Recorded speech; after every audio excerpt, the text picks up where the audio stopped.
Good morning, fish keepers. Cam here from the fishroom.co.nz. We've done it. We've made it to Friday. Go us. Just a quick apologies from John. It was his birthday yesterday, and his family have surprised him with a surprise birthday dinner that he was unaware of. He can't get out of it as much as he apparently tried, but we'll let him away with it. So happy birthday to John. It's just me and our guest again this week, and that's okay. Before we go too much further, we'll bring him up and we'll get into it. Hello, Jay Wilson. How are you? I'm doing well, man. Thanks for having me, and happy birthday. Cool. Thank you very much for being with us. It is much appreciated. Can you please give us a quick rundown on who you are and how you got into fish keeping and everything else that goes with that sort of story? Yeah, absolutely. So I started it. I had fish then. I got in and out of fish just based on traveling.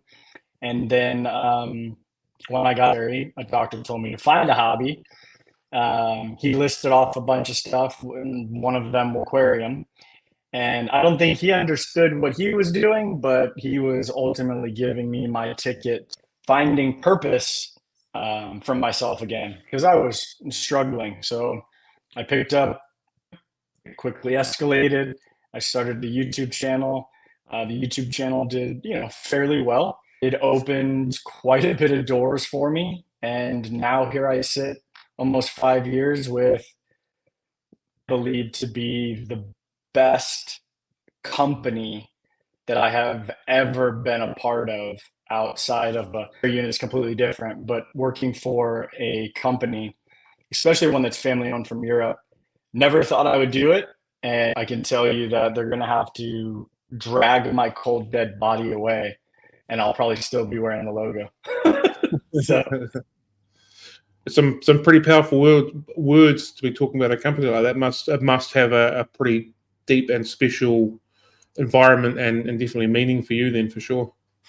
Yeah, no, it does. And I keep aquariums. Most people that I guess I'm generalizing, so I shouldn't do that. But there's a lot of folks that work in aquatics industry that actually don't have aquariums. I mean, I think you might be able to see there's that's not fully set up there. So I have aquariums in my far garage. I've got a saltwater aquarium in my office. That'll be like the third or fourth one I've done. And then I've got something over here I'm playing with. That keeps my mind going. But I couldn't find this. Something has to have meaning, no matter what you do, right? You hear a lot of people say, "I don't like what I do, but I do it because it pays the bills," or whatever the case is. And I don't like living like that. So I did everything I could to change my mindset, my habits, and still I landed in a lot of that same feeling or being around those folks. And then CJ and I linked up just serendipitously, and it's really hard to say. They really don't micromanage. They allow you to be exactly who you are. They don't put you in this, square box if you're a round peg. And it's family oriented. So they actually care about you. That sometimes you're like writing an email and you're like, you just wanted to get to business, but they have written the first paragraph of how's your family doing? How are you doing? Like, they genuinely care, and they trust me and I trust them. And that's more powerful than anything in my book. Cool. How did your relationship with them begin? Funny enough, I was at a trade show, and SICCE had some presence in North America prior to SICCE US. Something happened there, which I don't know the full story. And then my direct report, Steve Berlin, was heading up SICCE US. They moved it to just outside of Fort Lauderdale, Florida. And we were at a trade show together, and I had seen this guy before, never worked with him really one-on-one. And an opportunity for me in my personal life kind of presented itself where I had to be able to move. And the current company I was with, I not going to say they weren't going to let me, but they just said, we'll wait and see. And Mhm.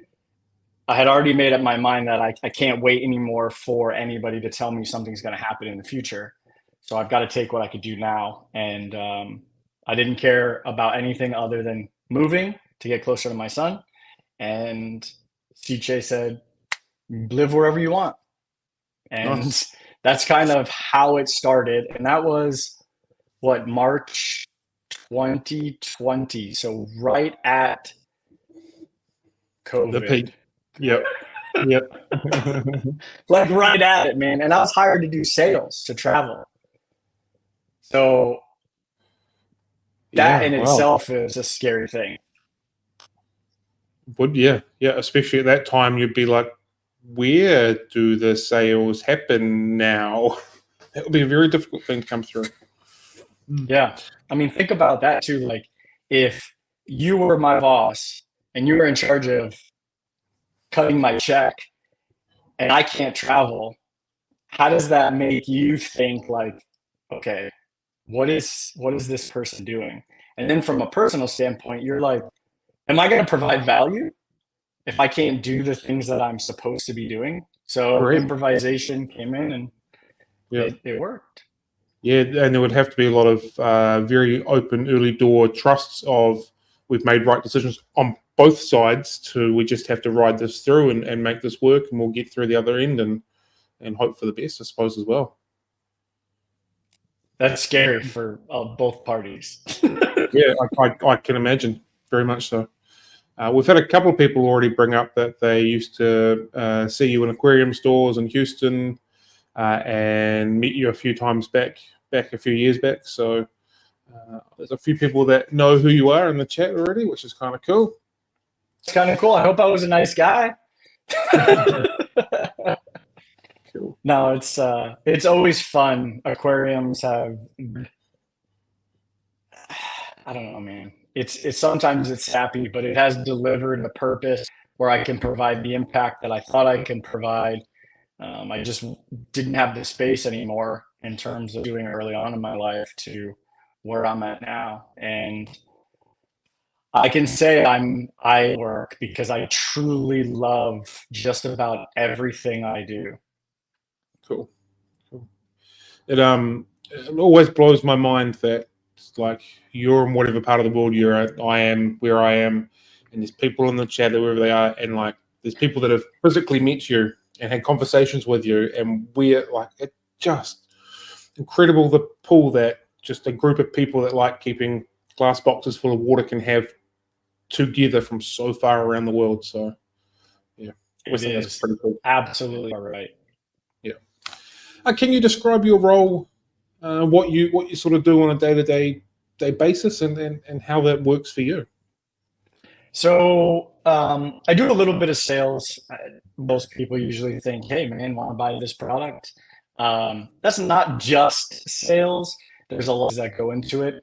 But my role then morphed into kind of like a 50-50. I was media because CJ didn't have a presence at all on social media. I mean, they did, but it wasn't active. And I understand. It's a European company. European companies do things much differently, Mm. especially when they're filming and they're protecting who they are, where they came from, and where they want to go. Um, it just so happens that I did in whatever I'm going to do, and I would respect that. And so I had to prove that I could respect that. I do respect that. And so now my day to day, I work in the UK, being a liaison and ambassador, so to speak, of CCHE to uh, the UK. I did in Brazil doing the same thing, so working directly with our distributor there. And then the rest spent editing videos, creating content, working through all social media channels for CCHE as a globe.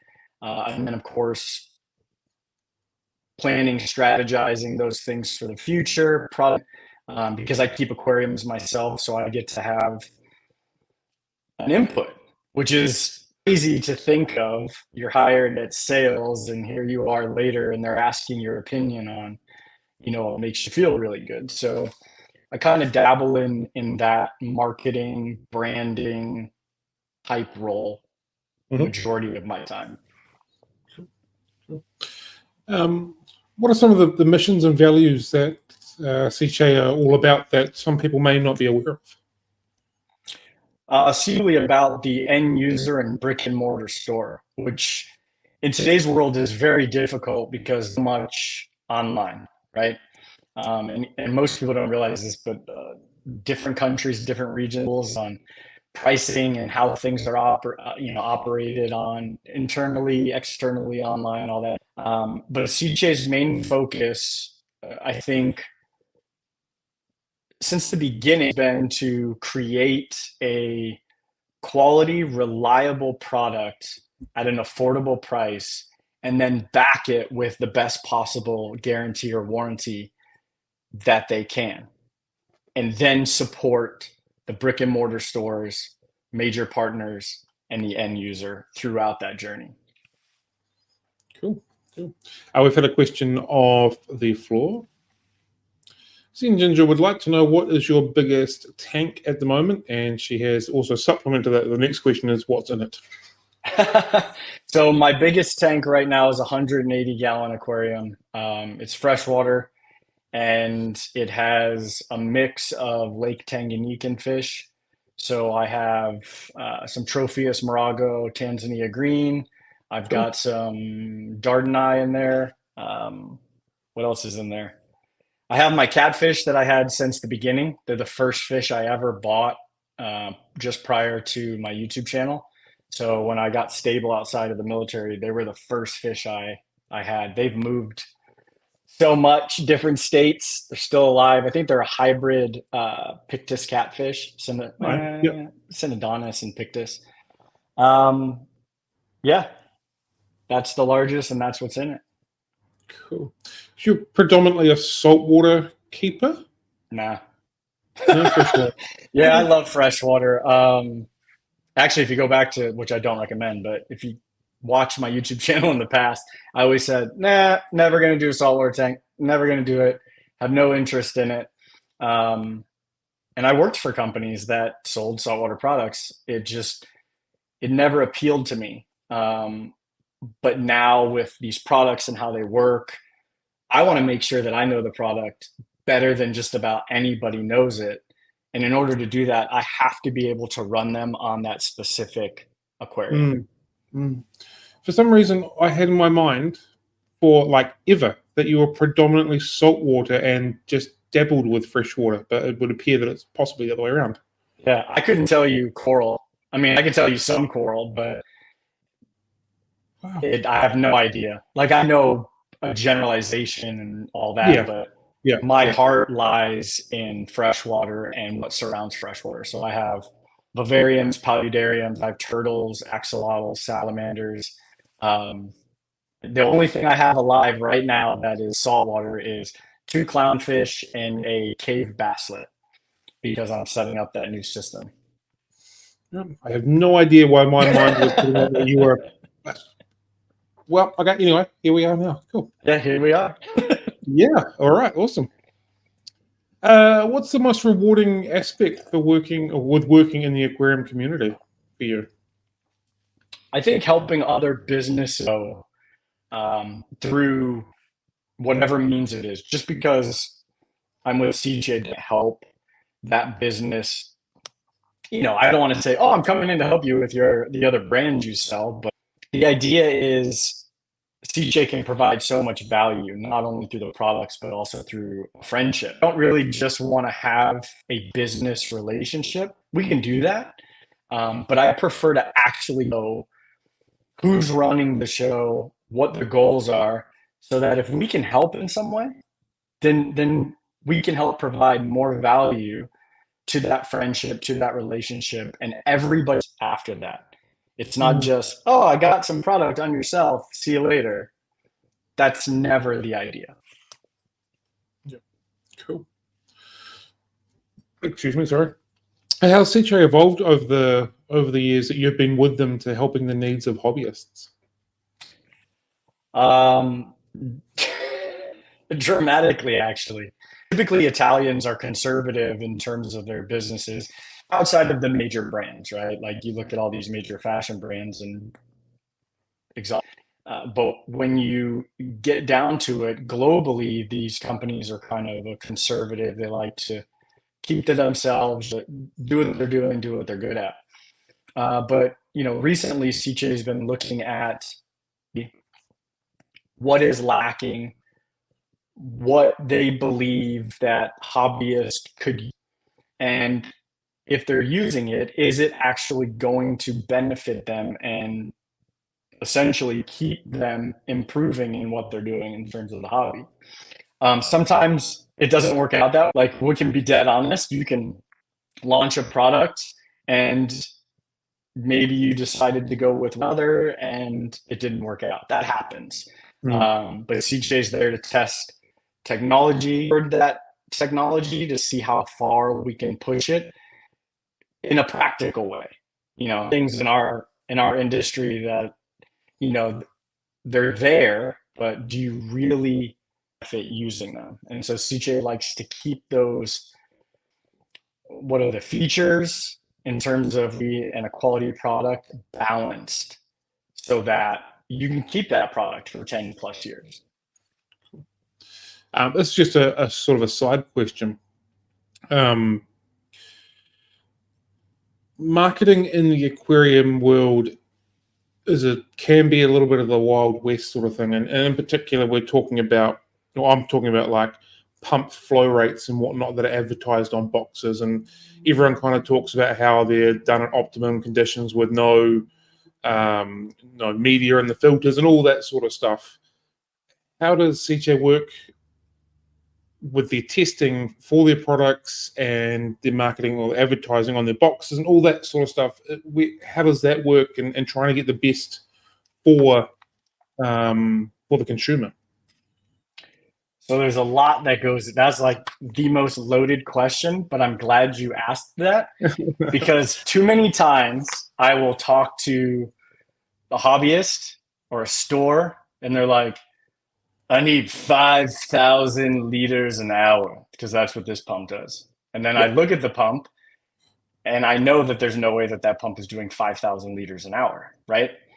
And so I always go back to, this isn't just in the aquarium industry, but probably across the board.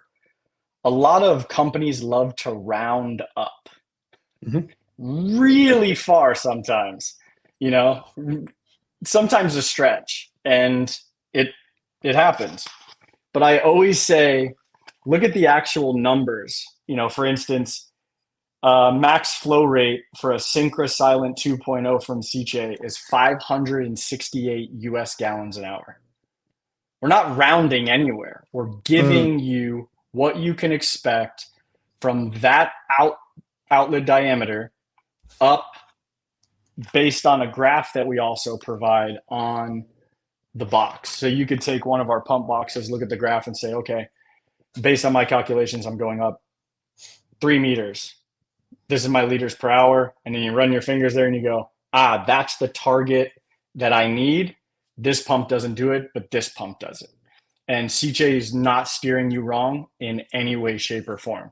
Now, if you decide to hook it up in some crazy way and expect, I'll give you a perfect example. Our Ultra Zero is probably one of our most popular products globally.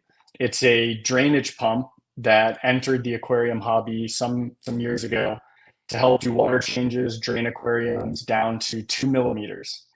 It's a brilliant product. You can hook a standard garden hose right up to it. But then I would hear, folks go, well, it's barely taking any water out of my tank at the end of the hose. And I say, okay, well, how long's your hose? They're like, it's 100 feet. Like, so you have 100 foot of hose connected to a pump that has a 10-foot head height. That's going to be like a cat peeing at the far end, if it even is able to get it that far, right? That pump's not designed to do that. So there's also misconceptions about what products can do based on what we think, and then what they are actually designed to do in the perfect setting or whatever the case is. So I always say, pay attention to head height. If you have questions, you can always reach out to any of us. I mean, I'm always available to get an actual understanding of head height versus how much piping you're using, especially saltwater guys. As a freshwater person, shortest distance between two objects is a straight line. When you get to these saltwater guys, they're like, oh yeah, but if I add a 90 here, a 45 here, I'll go 90 this way and come back because the lime green. And I'm like, it's underneath the aquarium, man. Who's seeing that? It's a vastly different aspect of, hey, this pump is, because you went from point A to point B in a straight line, or this pump isn't really doing much because you added 20 PVC to get to the same location, if that makes sense. Yeah, that makes total sense. How, as an industry, do we change or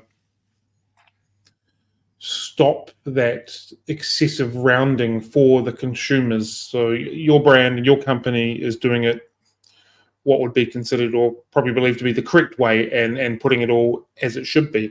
But for the companies that aren't, how do we as consumers, make that stop? How do you as an industry, set the standard to be better for consumers?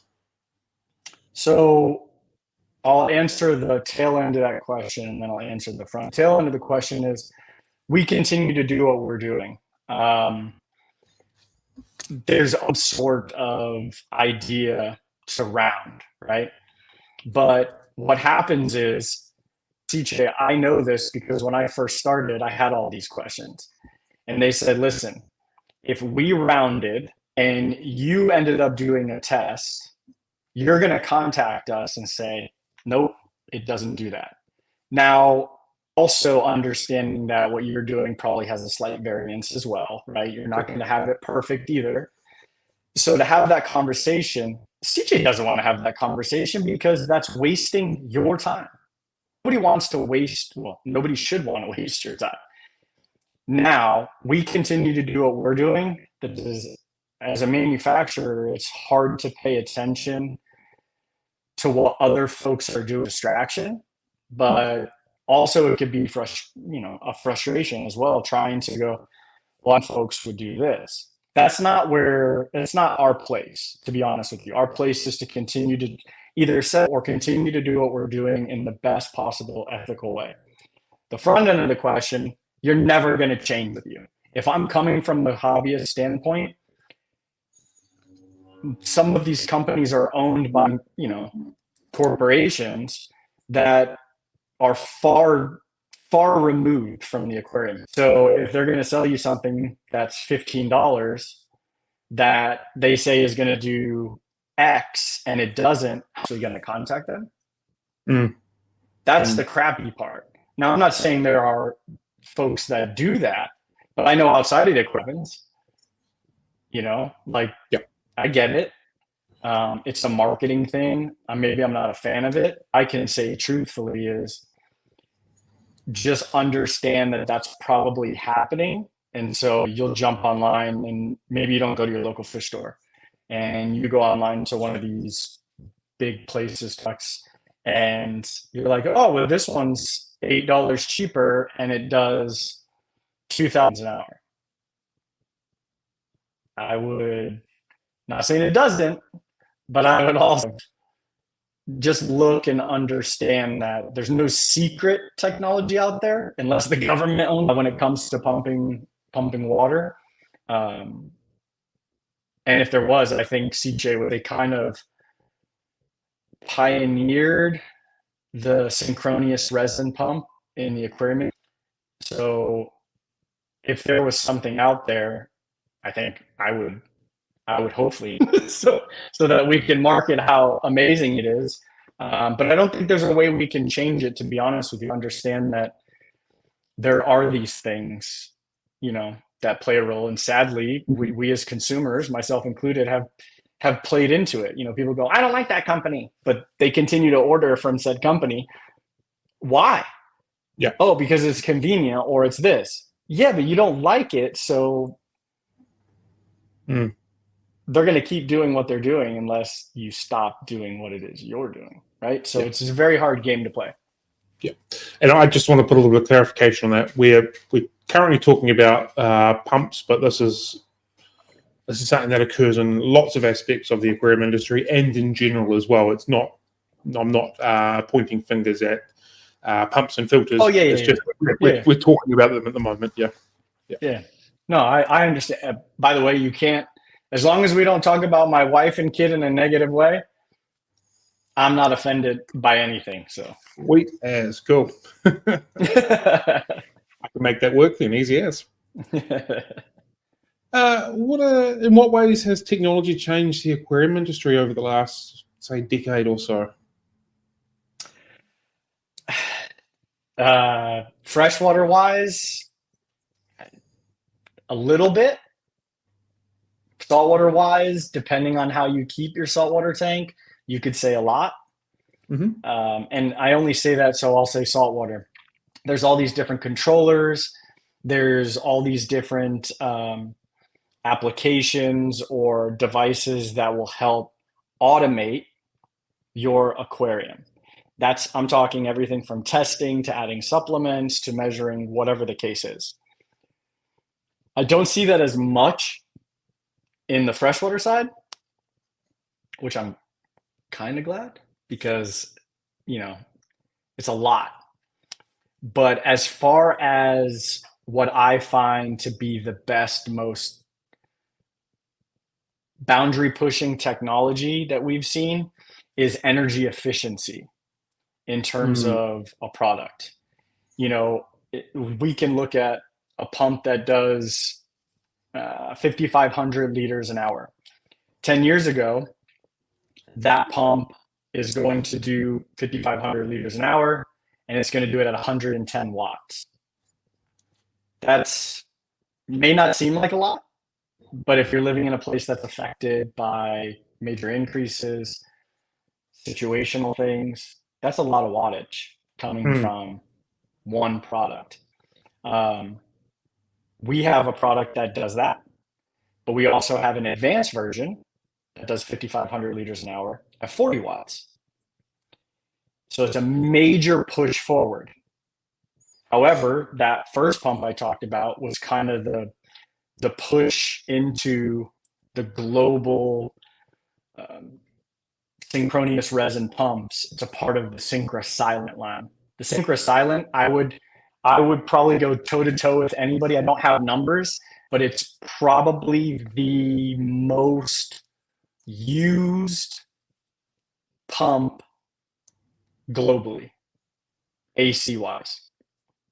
The SICCE Silent line, because it's used in so many different applications, not just aquariums, vertical gardens. It's used in aquaponics, it's used all across the world in different facets. Some even have it in their fancy fountains, things like that, because of how quiet it is, how cool it runs, the warranty it has, and the value it provides. Now we have an advanced version, but we don't have an advanced version that goes all the way from the beginning of the SICCE Silent line to this. We just have the larger sizes because we figured that piece out. If that makes sense. I kind of forgot that water pumps aren't just for aquariums. I don't know why I didn't think it'd be No, you're not the only one. Kind of stuff. Yeah, there's a lot of side markets for moving water in places that aren't just for keeping aquariums. Correct. Yeah, it's crazy. I mean, my wife works in lighting, but her lighting just in aquariums is actually on movie sets. A lot of good movies, actually. So it's vast difference. It's like aquariums, movies, and then they do other things, but which are even more impressive than just that. Yeah. So it's crazy aquarium.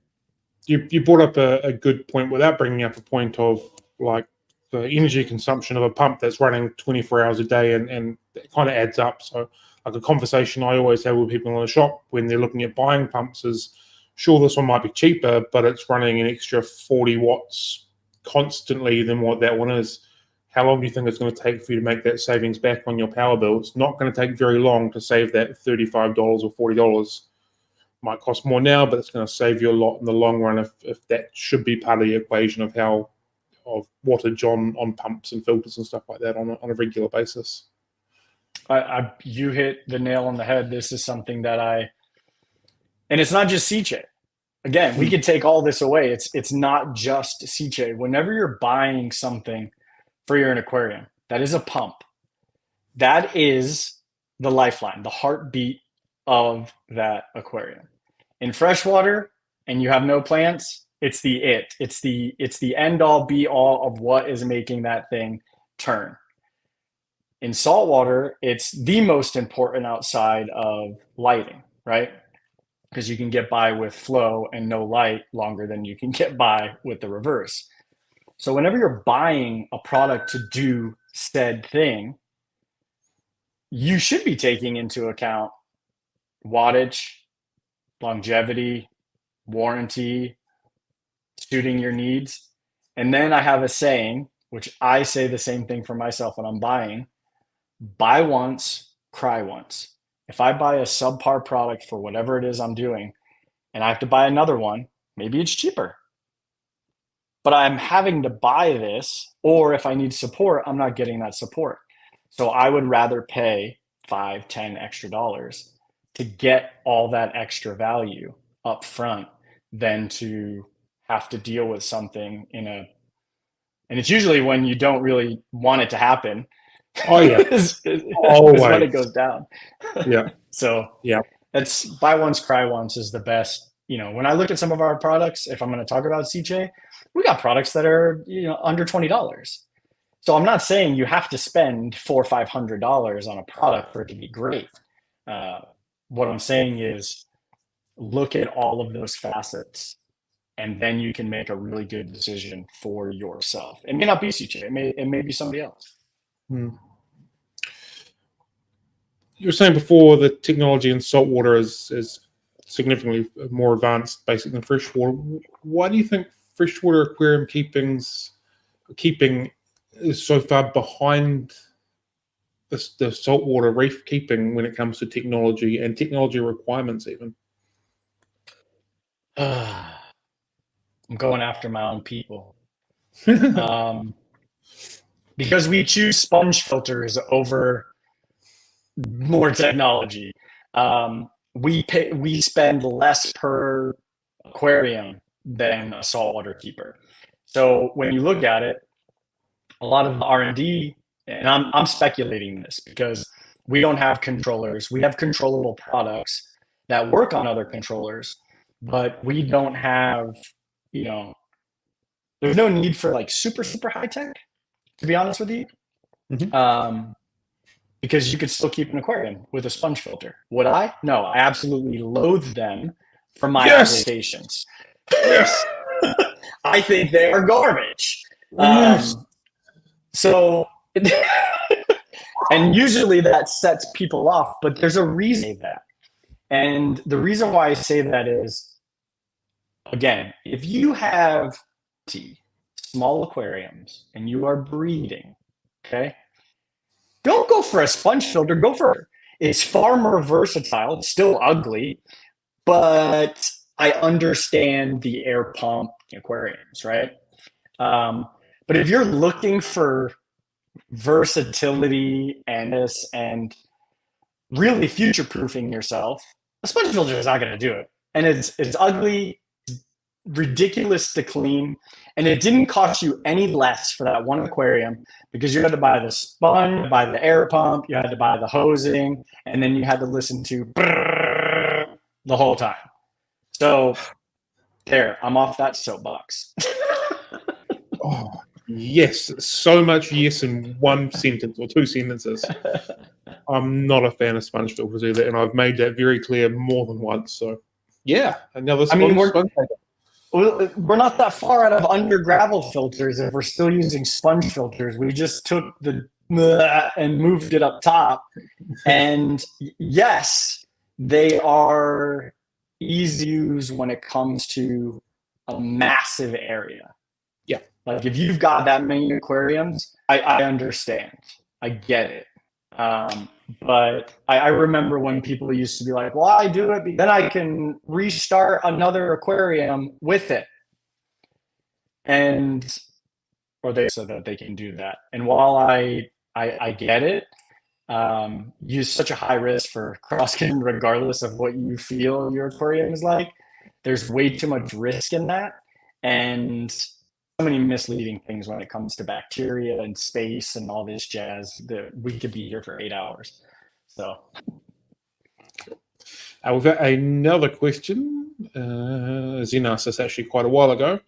Are you going to be at any events in the southern parts of the country near Texas, maybe in the coming year that you know of? Not that I know of yet. I'm actually kind of in charge of strategic what events we attend in the United States. And so far there's freshwater wild. I don't hear of any outside of the big ones that there is no dates for. And I'll say this before anybody asks the question or they're thinking about it.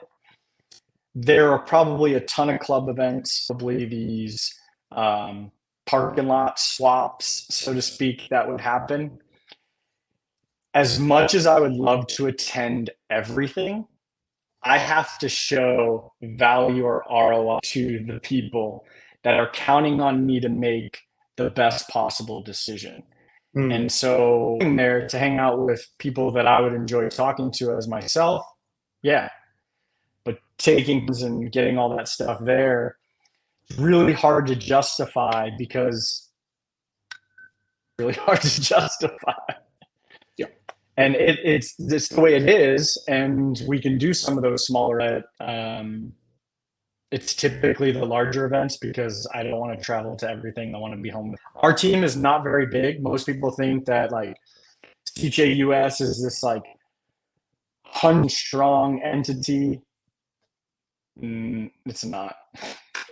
It's not even close. What does marketing for SICCE look like? You said you've got a very small team. Is there people working under you?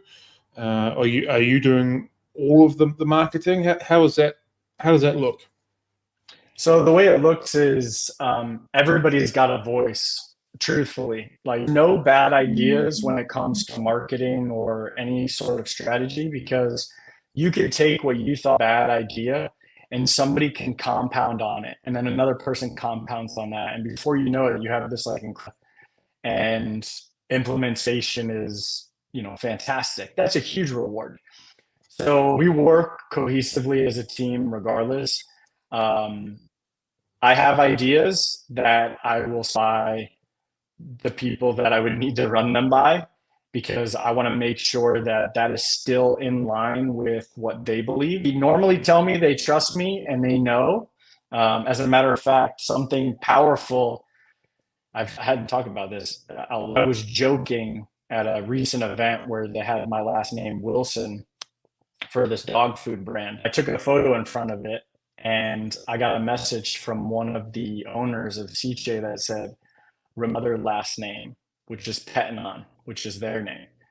So to hear that, super powerful, right? So when it comes to marketing, I believe if we are, which we are, then we all need to have some sort of input. So if somebody from way up top says, "Hey, what about we're figuring it out?" But if somebody that's packing boxes, which is extremely crucial somewhere, and they have an idea, we're going to incorporate that in some way, shape, or form as well. So I'm from all over.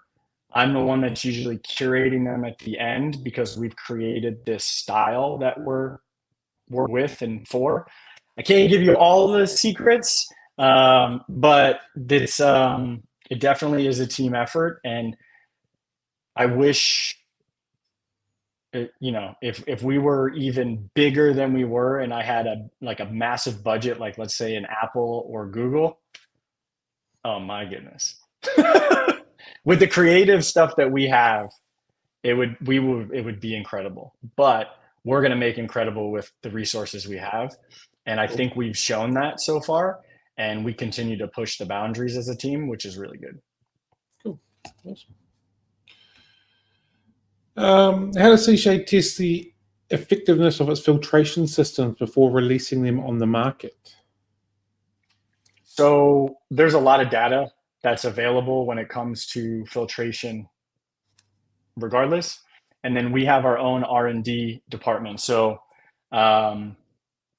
actually, for instance, the Shark Pro Nano that we just launched, I had a prototype over a year ago. So this just launched globally, I don't know, let's say in the last couple of weeks. I had a prototype about a year and some change.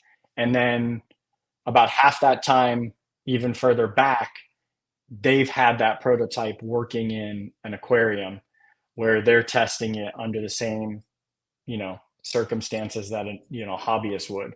And they're not throwing 30 African cichlids in a 40-gallon breeder, but they've got an actual aquarium that they're feeding every day in the environment that it is. They're measuring all the effectiveness. They're pulling media out to test. But there's some you don't have to test. Like if you've got 10 PPI or 20 PPI foam, you know what the effectiveness is of that. So then you use all those calculations to put it in based on the surface area of what you're doing and what product you're putting that stuff in. Does the company only deal with pumps and filters, or is it branching out? The brand isn't here in New Zealand as a general rule. So you're branching out to other stuff, or you're just solely on water pumps and water filtration units? So SICCE does what SICCE does best, and that's make water technology. And that could mean heaters. So actually 1974, when SICCE was really like the first product was made, it was a heater.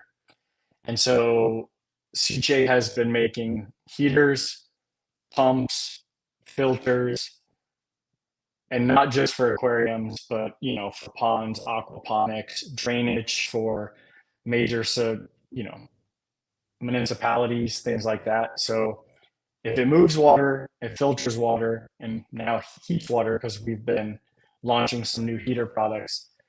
That's kind of where we stay. People ask if we're going to do lights. I can't say for the company that, yeah, we're going to do lights. I don't see it happening for reasons. But partnering with a light company 10 years from now, but I'm only speaking from what I believe. Yeah. The top could be doing something completely different.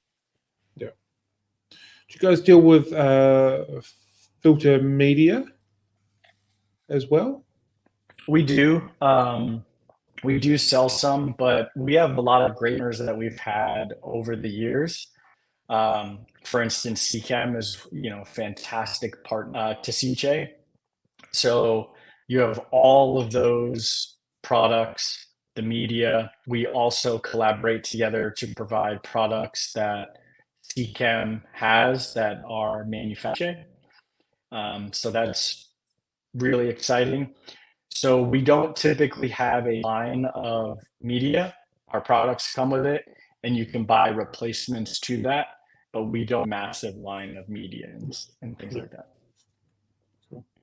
So, your products are on the SICCE title, correct? Yes, that's correct. Yeah.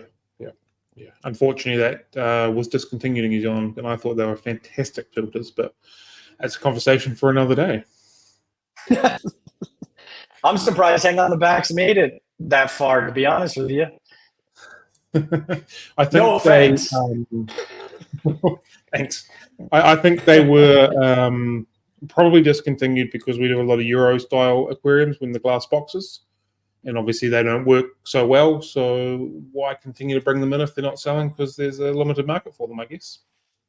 That's exactly what I was driving at when I said no offense. You can go to the UK and it's the same way. Hang on the Backs just aren't not a thing. Yeah. I personally quite like them in the right aquarium and the right setting.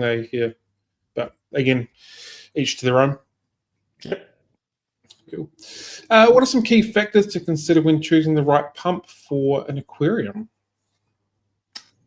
I mean, there's a bunch of different ones. I mean, if you're looking at just a specific return pump, so a return pump is a pump that's going to pump water from one location into the aquarium, and then of course it back into that area, and that pump brings it back up. You want to look at quite a few things. You want to look at how much liters per hour, gallons per hour you're looking to achieve at the out. You also have to factor in how many feet or meters in terms of plumbing you have. Any twists and turns, you have to factor in that as head height loss.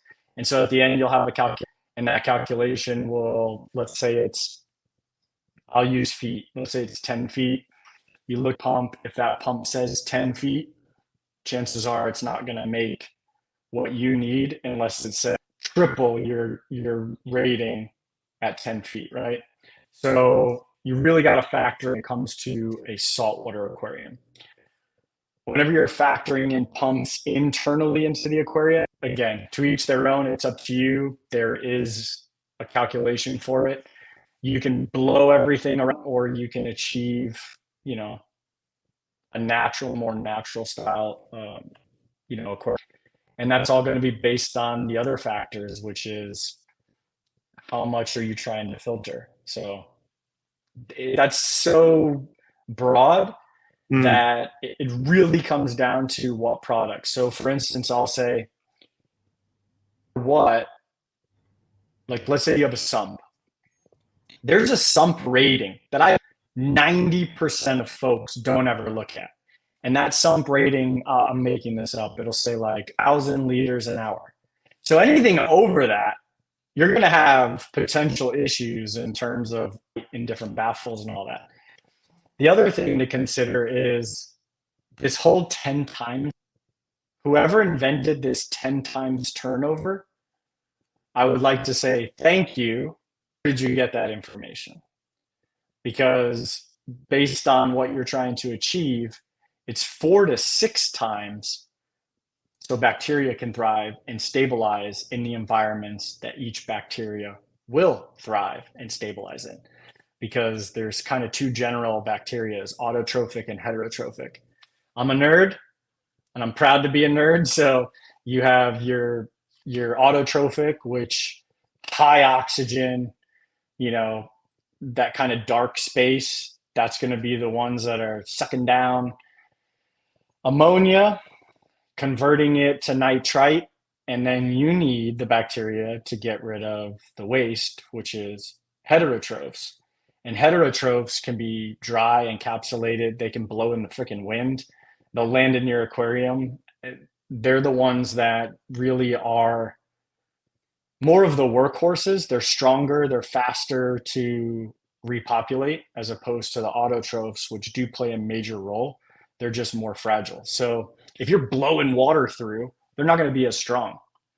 And, you make a mistake and you cleanse a lot of that stuff because you're trying to clean something up, there's a higher risk if you're running too much flow through that. So I know we want this massive jet stream coming into our aquarium for the most part, but that's not the best, to be honest with you. Cool. So a couple of things have come up for me during that. A conversation I have with people quite often is the difference between flow and turnover. What you've basically just described is digging into that a little bit more, as opposed to really turning over significantly, turning over at a slower, more normal, I'll use the word normal pace, and then you can push some flow via a wave maker or something like that to provide that extra movement. Correct. And that's something I think people don't consider. They go straight for, I need massive turnover, need as much as I can get my hands on it, and go from there, where you can get that flow additionally afterwards and still have the filtration doing its thing. Yeah. Cool. I just gave a speech like this in Brazil. It's identical to what you said. Yeah. And so the 4 to 6 times turnover is so that is the more magic number that people should be looking for, as opposed to the 10 for those filtration reasons. Correct. Now, your flow rate, whatever you want that to be inside the aquarium, that's up to you. Because you're going to be the one that's, you know, blowing your sand all over the place. The fish can't, they're smacked against the glass. That's up to you. But when you're looking at turnover, which is any of the water that is, I guess we'll use this for folks that maybe might have a tough time understanding, any of the water that's going through the filtration system, whatever that may be, internally, externally, some canister, that should be 4 to 6 times your total water volume. Flow rate, it's up to you. I mean, you know, Congo River style plecos that you want to blast. Yeah, you can blast aquarium, but the rest of that water that's going through the filtration unit is not going through at, you know, 15 liters an hour. It shouldn't be, at least. Yeah, I absolutely love that you've just broken that down a little bit, because it's something that I sit on quite regularly when talking to people as well. So that's fantastic. The other thing that came up with me is you mentioned like freshwater, point A, point B, in, out, nice and easy. But when you get things like pipe bends, different diameters of pipes and all that sort of stuff, how does that affect the turnover and the pump? Is there calculations to try and work that out? Say if you're wanting to set up a rack with 4 aquariums to get them more evenly flowing, how does all those numbers sort of make sense? So the best way to explain it is, if you have a 1-inch outlet on that pump, or that filtration that has a pump built in, if you reduce it massively off the head, made that pump so inefficient, and the potential for back pressure is very high, which is going to cause a lot of vibrations. The pump works harder, and you're not going to achieve the numbers you're looking for. So the idea is, if you're looking for the most efficient, you want to run the same size that the manufacturer is providing from the head, which would be the, you know, the out of that pump. You want to provide that same diameter, or if they give you a step, nothing less than the step that they give you, as far as you can. I'm not saying you can't reduce it further away, but you want to do it as far away as possible, because anything that's done immediately to that pump causes so much inefficiency. So do not put a 90-degree or a T immediately off your pump. Anything that you ever read on that box or whatever you're trying to achieve will never be achieved, just because you just restricted it like crazy. Because we have to remember, we can't stop water. We're only redirecting it. Even in nature, we're only redirecting it. Trying to stop it is I guess it's impossible, to be honest with you. Water's going to go where water wants to go. So keep that in mind. The other things to keep in mind is, if you keep reducing, you're going to cause noise. That's not necessarily the pump making the noise. That's a common misconception. Water also makes noise as it smashes inside this plumbing. So the other thing, if you look at most of the instructions in return pumps, it'll tell you to run flex tubing at least 12 inches before you get to hard plumbing. And the reason being is because you're allowing the water to kind of get into its flow, as opposed to and causing vibration. And there could be vibration still coming from your aquarium, and it turns out it was coming from a little plastic clip that you added that is touching, you know, your cabinet, and you've got 4 different things that are creating power in your aquarium, and it's causing some vibration. So there's definitely ways to effectively use your pump. And if you want to be ineffective, restrict immediately. Well, I may or may not be in the process of setting up a new aquarium, and I may or may not have just had my mind opened a smidgen in this little 2 minutes. So thank you. I've got some more things to think about over the next few days. Glad to help.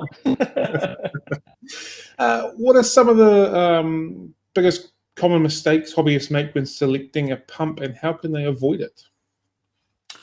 I think some of the most common mistakes is buying way more powerful or way more filtration than they absolutely need.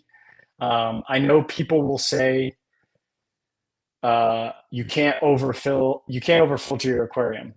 And I'm not going to say that they're right or wrong. I'm just going to say there's kind of no need to do that. Um, Unless you're the type of person that was like me in the beginning, where I probably should have just bought the absolute biggest aquarium I could buy and the biggest filtration unit, because I ended up going bigger, bigger, bigger, bigger, bigger all through the course of keeping aquariums. But the idea should be whenever you're starting an aquarium, even if you've already had them before, space first, then you know what size aquarium, then you know what type of fish you can really keep, and then you know that style of fish typically thrives. I use the word typically because there's always anomalies. Fish don't talk. We know this, but some can still worsen it. So there's somebody somewhere. If I said that fish doesn't like this, well, I had that fish that loved it. Well, and that may be the case. But typically, you can then look at what those fish's requirements are in terms of their ecosystem or whatever you're trying to provide, especially if you're going to be mixing species or mixing different locales. I'm not saying you can't do that. I'm just saying you want to take all of that into account, because then you can set up the absolute best scenario for yourself in the future. Because then you're not going to go, oh, I don't think it's filtering enough. Oh, I think it's too much flow, and I got to turn it down, and I can't turn this down. And save yourself all that trouble and just work it in steps: space, aquarium, fish, filtration, or turnover, depending on your filtration system. And then, of course, you got lights and any of the other stuff that need. You mentioned before the stream you've only got about an hour. We're approaching that time. How are you kind of tracking at the moment? No, I think it'd be okay. I'll just message my wife here. Cool. Make sure. Cool. Yeah, just shout out when you've got to do your thing, and we can close I'll off let here. you know. Let's keep rocking. Awesome. How does SICCE ensure the durability of its pumps in various aquatic environments? That's kind of going from, you'll obviously test them in your environments, but as fish keepers, sometimes we may or may not clean the impeller out all the time, or we may not clean the filter out all the time. So how do you ensure the durability for lack of a better term, a bit of abuse that fish keepers might throw at them? So, it's hard to future-proof an aquarium product, because I believe that aquarium hobbyists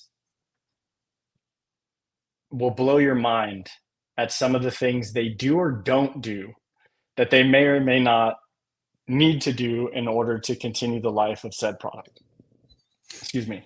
So I know SICCE will test a product, they'll bring it to market.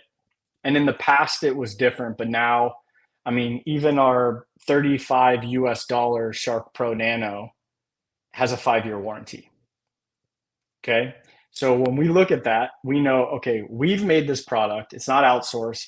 We're the ones that put it together. We're the ones that engineered it. We're the ones that say, this is exactly the way it will work. And then we put in, depending on the product, some fail safes just in case. So sometimes we'll have self-cleaning impellers, which just means that the impellers will rotate real quickly the other way when you start them back up, kind of get all the debris as much as it could down a channel and out. That doesn't mean that you don't ever have to clean it, because you should, if you want the product to continue to run efficiently. So folks will notice, if they're not cleaning the impeller, lack of flow or a reduction in flow from that pump. And that could be because there's a bunch of algae tied up on it, or there's a bunch of detritus that's caked on in there. So I recommend, when you have any product, I have canister filters. You can ask people very close to me. I have canister filters running in my fish room that have not been opened in 2 years. Okay. I'm not saying do that. I just so happen to work for a company where I can get the replacement parts or the things that I need rather quickly. I'm pushing these things to the absolute max so that if I get a customer or a store or customer service has a question because they're like, could this do this? I could say, no, unless it's an anomaly because we've put it to the test. I've frozen products in blocks of ice, left it all winter, thawed it out, plugged it back in to see what the capabilities of our products were. I do all this. You don't typically make videos. Matter of fact, I think one company made a video running our Syncra Silent over with a tractor. And the only thing that broke on it was the front like pre-filter guard, but he plugged it in the aquarium and it worked. So like, wow. Because we're making such a closely looked at product, there's all these different processes that you can see from various YouTube channels, even SICCE's behind the scenes. We're doing quality control all the way through.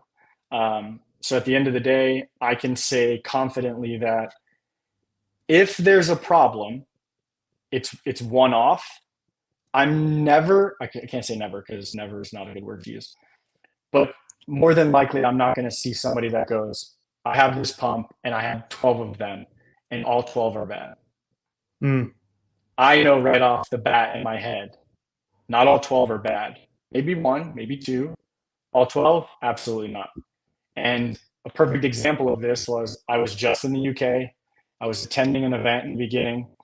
The distributor got a call from the store saying he had 3 pumps that did not work. And I didn't want to walk this guy through all the process on the phone, even though it takes about 30 seconds. I'm already here. It's not that far of a drive. Let's go check him out. Yep. When I got there, guess how many of those 3 pumps worked? All 3. And so he then was like, well, I feel like crap. And I said, no, I don't want you to feel that way. Most would do the same exact thing as you did. Doesn't work. Contact the company, doesn't work. And in 30 seconds, it's like, oh. So then he sees me later. It's like 10 days later, I'm at another event, and he owns the store event. And he says, I'm so sorry that you had to come to my shop and show me that all worked. And I said, no, it's actually good for me because then I can see in which manner somebody said this pump didn't work. And I'm not saying SICCE is perfect, beyond perfect. That's not even in this. But what I'm saying is the pumps are produced in a certain, it's very unlikely that they would all be not good. Cool. Which makes the job a heck of a lot easier.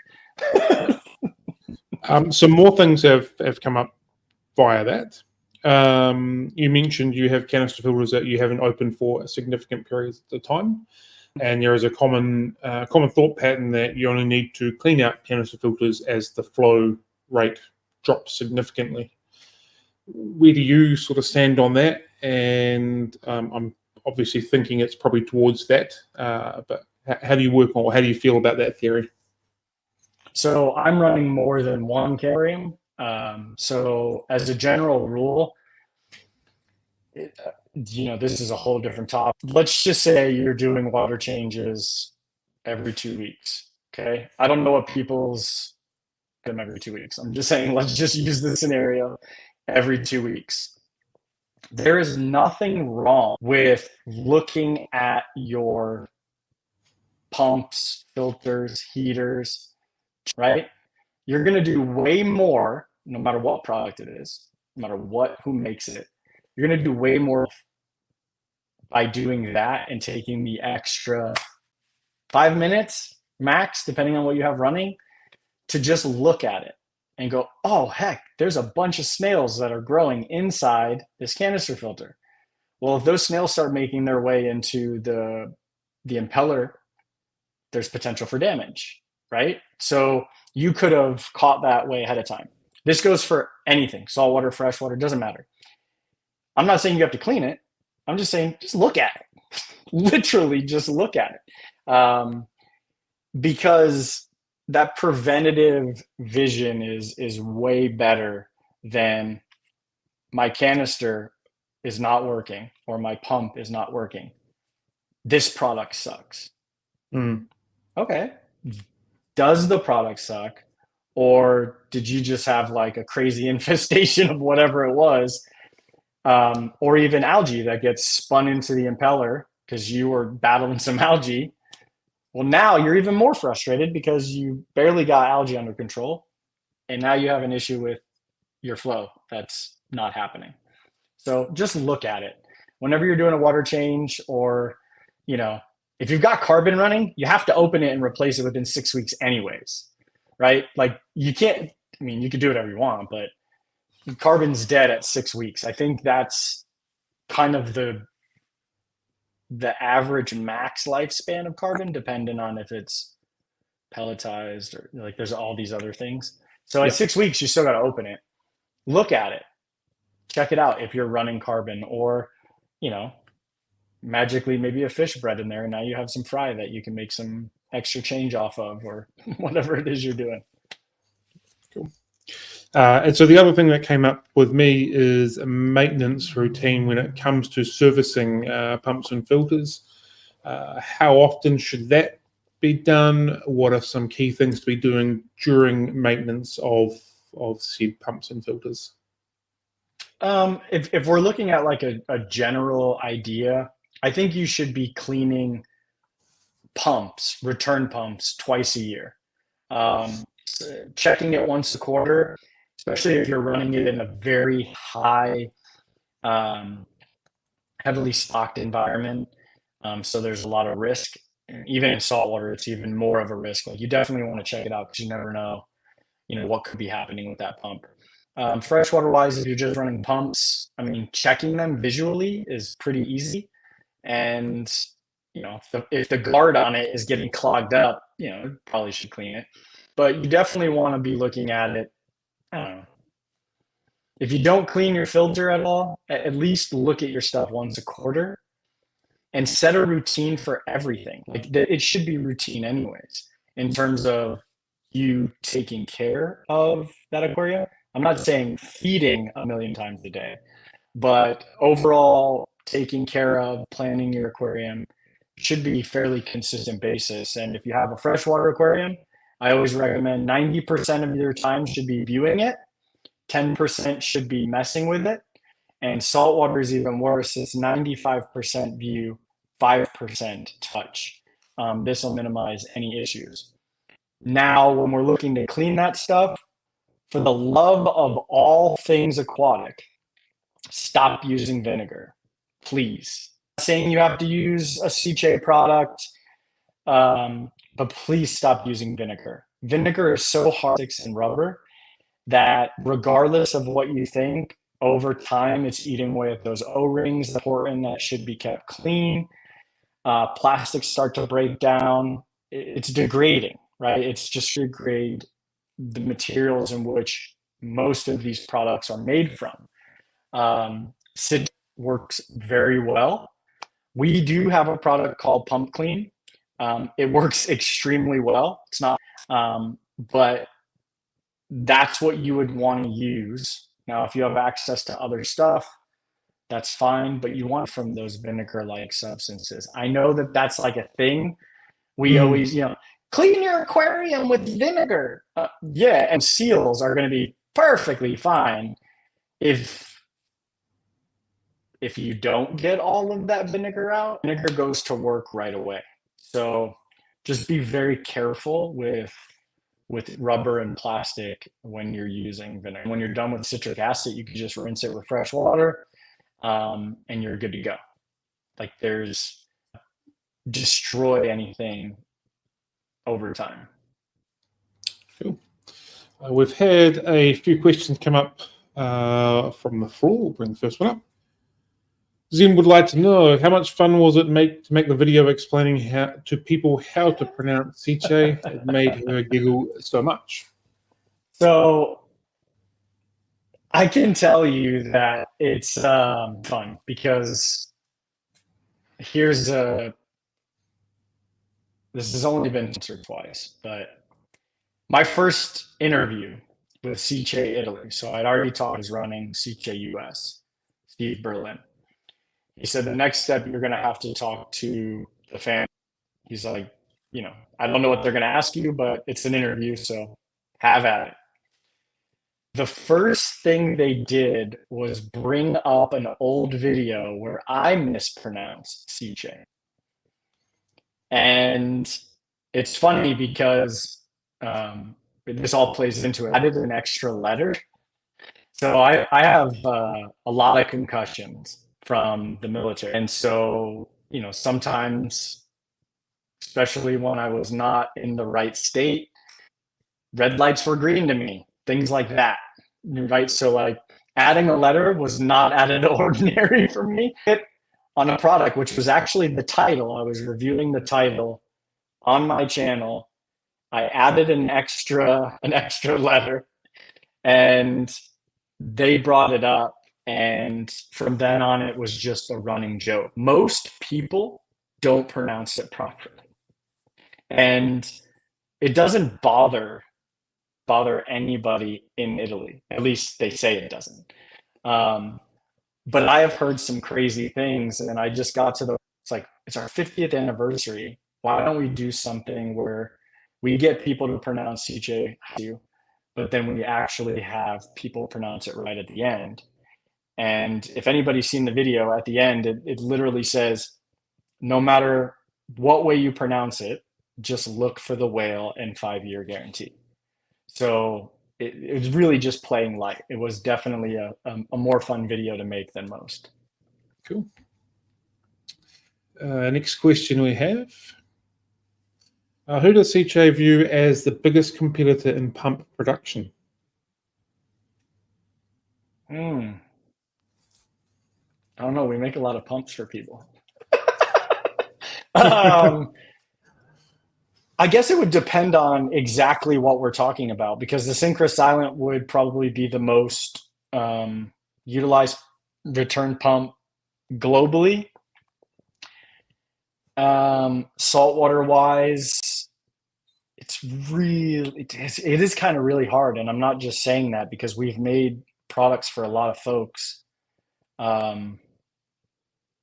Competition wise, it's not competition, but I will say that manufacturing out of Asia is a different category all in itself, right?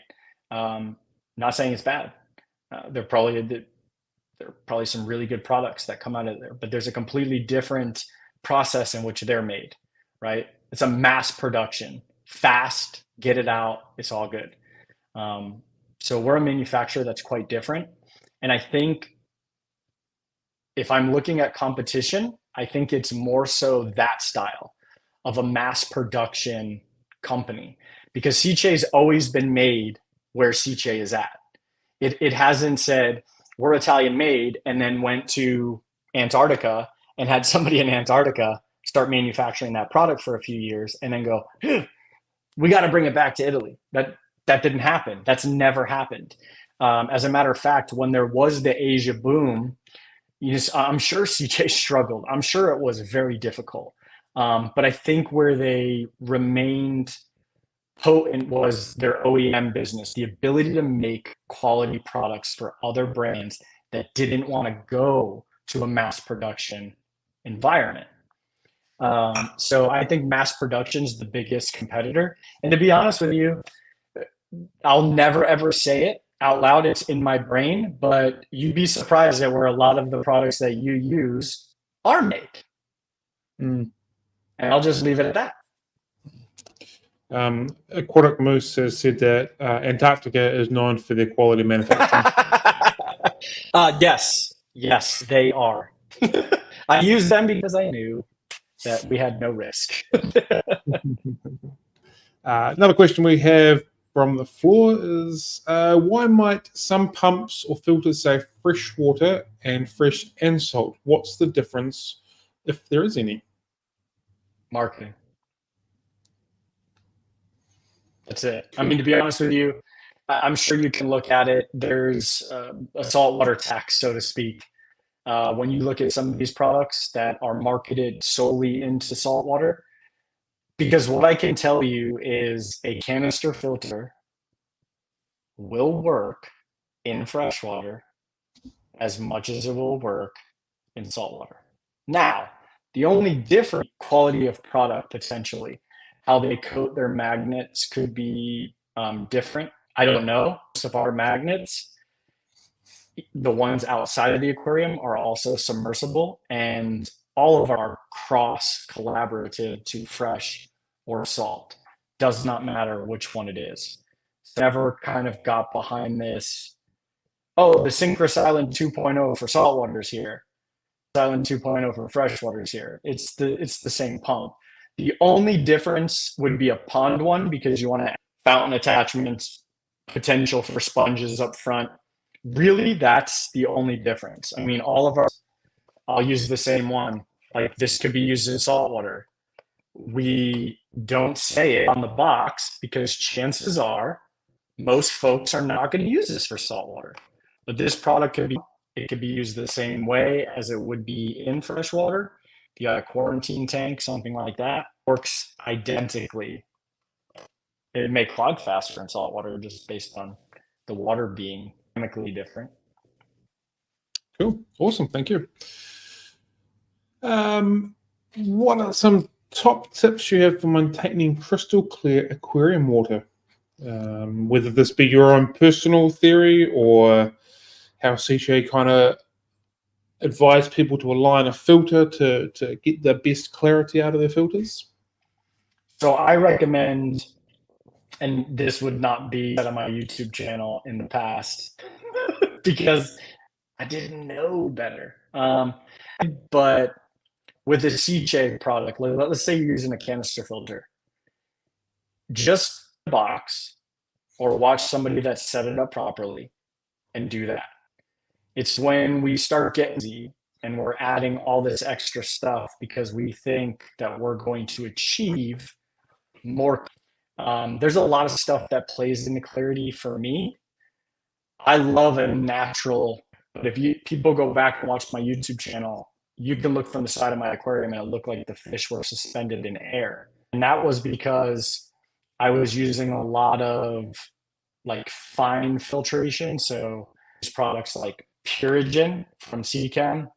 I would use panty, like stockings over the, which is, don't do this, but over the intake, which you could probably add a sponge. But again, it's going to be all the food that attaches to it. But I think if you have the appropriately stocked aquarium, you in a lot of trouble. You do not feed like instructions tell you to feed. You have the proper filtration for that said aquarium. There's no reason it shouldn't be crystal clear. Now, there are variables. You want to leave your light on for 12 hours and then turn the stupid blue light for yours, does nothing for them, just only for you, and it will incite violence start. And it happens to be by a vent or a heater or direct. Now we're cooking with different additives that can cause a bunch of different things. But if your environment is controlled and you're doing all those other things, the way I said, aquarium, proper filtration, you're not feeding, your fish don't snack. Your fish, people, they don't look for Doritos like humans do. They're natural grazers for the most part. Feed them sporadically. Let them not have food for a day. It's okay. They'll do that naturally anyway, and you'll have less issues and clearer water. Cool. Zen would also like to know, speaking of your channel, do you have a plan to stream again? Or are you kind of over that at this point? With your energy and inspirational enthusiasm, it was like a shot of espresso to watch. And I appreciate that. So that it's not over. I just can't. I can easily film all day. I can't say that because my boss is watching. We film these videos, and I get to impact people the same way as I did on my show. What they're referring to is my energy, of course, and then I would leave some sort of inspiration, impact statement at the end of my videos or during. And it created a sense of fulfillment. I don't have the time to edit these videos the way that I did in the past. And so it's very hard for me to do all of those things while trying to be the best possible husband, father, and Team SICCE member that I can absolutely be. I love the ability for YouTube. Anybody that likes editing, that is semi-decent, and would love some of this stuff. I am not one of those YouTubers to tell you that you're going to be paid hundreds and hundreds of dollars per video. Can't happen. But if you want to grow with me, I'm all ears. As long as our styles align, you know how to reach me. I'm on Facebook, Instagram, YouTube, everywhere. So, what are some of the signs that for a hobbyist that their filtration might need to be upgraded, or it's not quite doing what it should be doing? If it starts making some noise, again, a lot of this be, oh, they needed to clean it. So it's really hard. If it starts leaking from the seal, doesn't mean that your canister filter or it's leaking from a seam. Yeah, you got to get a new one. But a canister filter, check that the O-ring doesn't have a bunch of debris or isn't broken, or you didn't properly align something, or over time. We also have to remember these canisters are filling with water, right? And then they're filtering, and then the water's being removed and put back into the aquarium, and then it's being brought back in. So at some point, talked about this earlier, water can't be stopped. It has to go somewhere.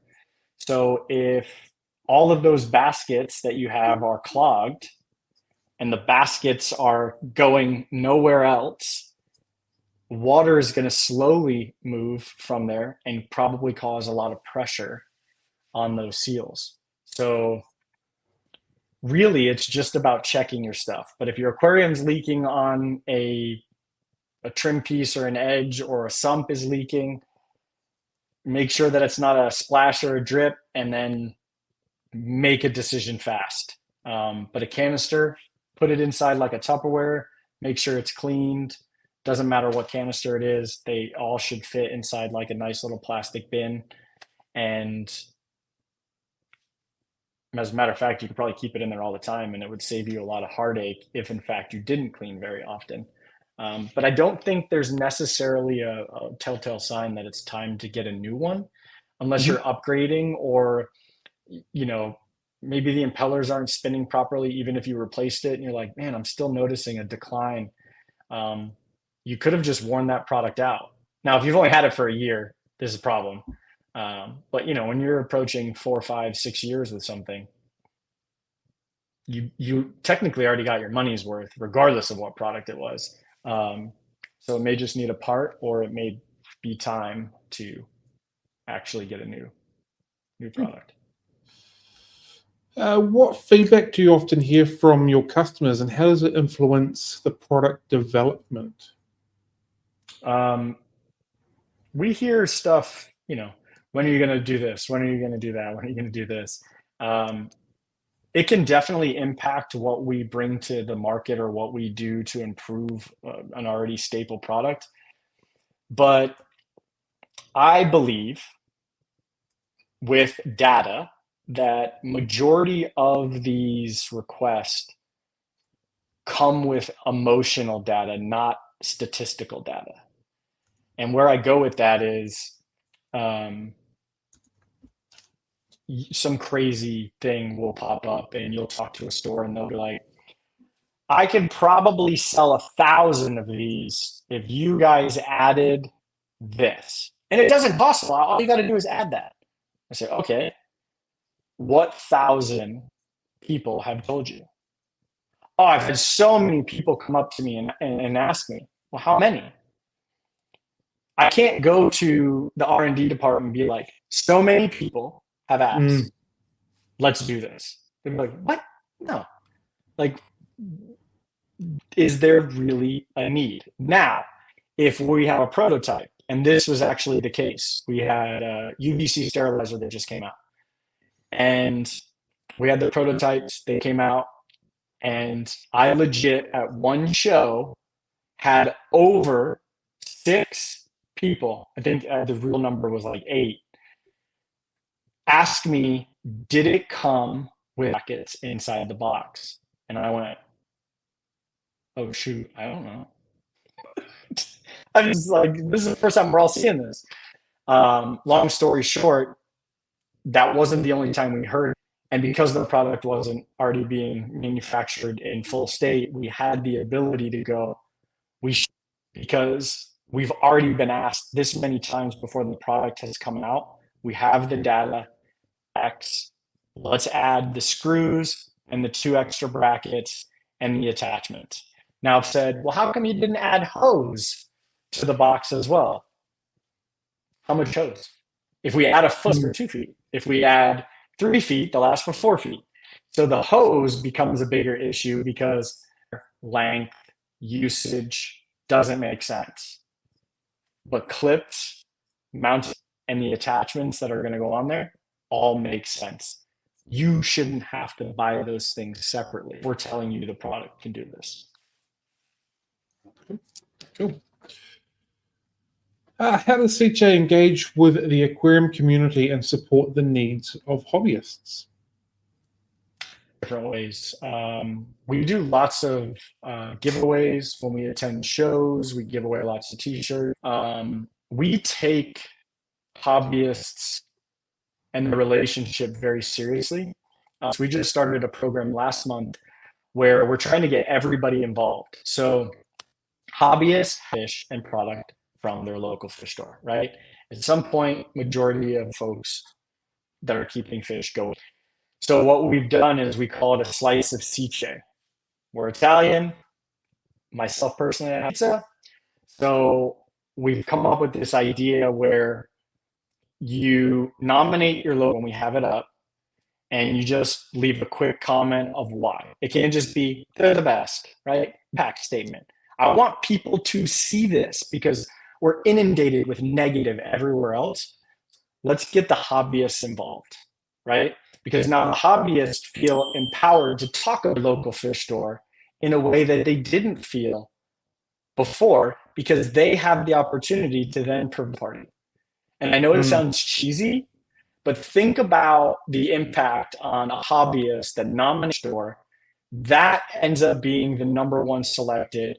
That fish store gets a call from CJ and says, so-and-so customer knocked it out of the park, and we need to know how many employees you have and what day is the best, giving you a bunch of pizza and things so that you guys can have a fun time on your customer, CJ.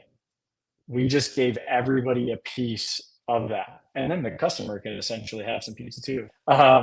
So that's just one small piece. The other piece is, people have asked for a lot of things from SICCE, and SICCE has been delivering on those asks publicly. We can only be as close to the hobbyists as the hobbyist allows us as well. So with social media, we're in 70 countries. 70 plus countries. So if you're on the internet and you have social media in any way, shape, or form, you could be a part, have an opportunity to be even closer to what we're doing and potentially inspire even more stuff, following, subscribing, leaving comments. Like, we're not mind. we can't read the mind of folks. I mean, just the other day, we made a decision to proactively make a post regarding the massive storm that hit Florida. And we've done this in the past where we've always been reactive, where we say, stores, maintenance folks, hobbyists, what you need, tell us, and we'll figure it out. But this time we said, we've done all that. How do we become better in helping our community? And so this is why I love what I do. I can immediately talk to my boss, and we immediately go to writing something up that really embodies what SICCE is all about. And then how do we get it to everybody? we can't send it to everybody because we don't know everybody, but we can put it out there in hopes that folks know somebody that can share it. And then through that, if somebody's store is flooded, we can provide them something to drain that out. You know, it's not going to cost them anything. What it does is it shows camaraderie, and we need that a lot. And SICCE is all about that. And it doesn't have to be something like that to cause us to do that. It could be something like Slice of SICCE. It could be a giveaway. It could just be, hey, Jay, saw you at the show and I'm walking to my car. Got a t-shirt? That's easy. Like this is the way we are. We're not unapproachable. And it's only going to get better with folks like the hobbyist, myself, you, just always sharing that positive interaction. I love that it was about basically changing the narrative and making it more positive, because I think, rightly or wrongly, the hobby can be a very negative and toxic place, because a lot of it is opinion based. Works for me, it should work for you, sort of thing. And the positive of what we all enjoy, which is keeping glass boxes full of water with fish swimming around in it, is often lost on it. And whether it's ego or whether it's something else, I'm not sure. But for it to be hopefully attempted to change it just to a positive experience, an uplifting experience, is a massive thing to not only get more people in the industry, get more people in the hobby, but to keep people in the hobby for a longer period of time. I mean, you're absolutely right. I'm all about positive. I understand things aren't perfect. I understand that everybody's got something going on. I know that probably much more than people would think. But when I look at this approach to a hobby, it's a revolving door. People are going to come and go, right? And it's very emotional because it's a passion, right? And we're investing in our passion. And maybe we don't have the money that we wish we had. And we're focusing in it on certain other things. And everybody wants a voice. Sometimes I don't think that that's the best because the intent may have been there, but the delivery was heinous. But then I look at other things, like being able to change your perspective on something, even if you don't agree with it. Just because I don't make it not factual, right? Just because I don't like something doesn't mean that it doesn't have its. And I'll say this publicly. I'm not a huge fan of keeping glowfish, right? So don't think that the thought process on how glowfish came to be, people don't really know. It wasn't for aquarium. You can look that up. Glowfish in its creation was not for aquarium. It was actually designed for water and making sure water was safe for other humans because they could detect it through their I forgot the additive that they're adding to this fish. But long story, they're not injected now. Like they're line bred to be this way. You can't think about all those. There's somebody injecting them with all that. That would no. Now I'm not saying there's not bad stuff that happens outside of that. I'm not one that's going to go, hey, glowfish. But what I will say is, glowfish are active for children.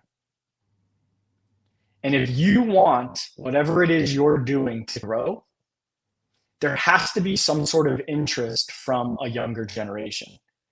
And as much as against, I always joke around like you're against glowfish because it's bad, but you'll go and shug on some sushi, right? Like where are we at in our ethical?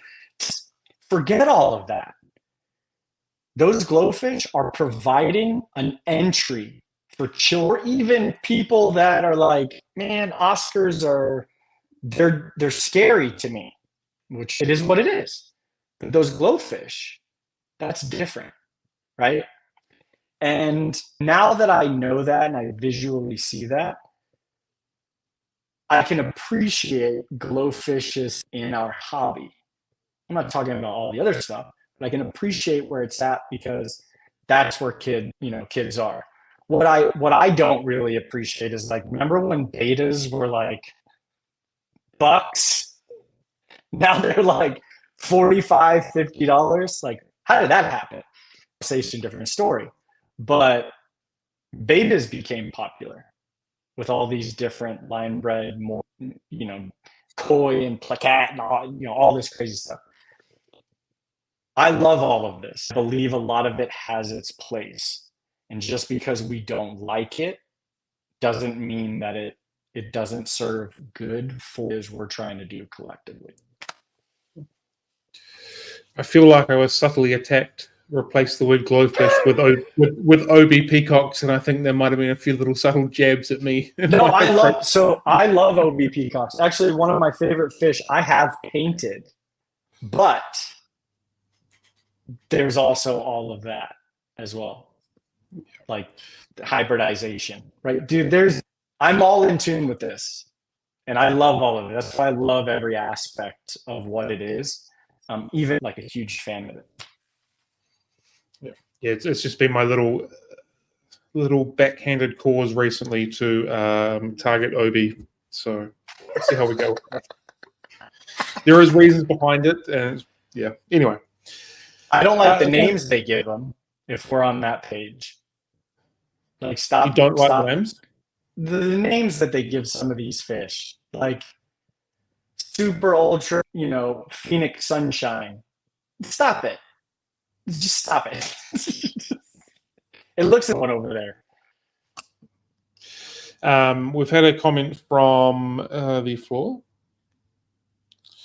I'm assuming this is a in-house stroke. Candy Corn gave him this. What you talking about?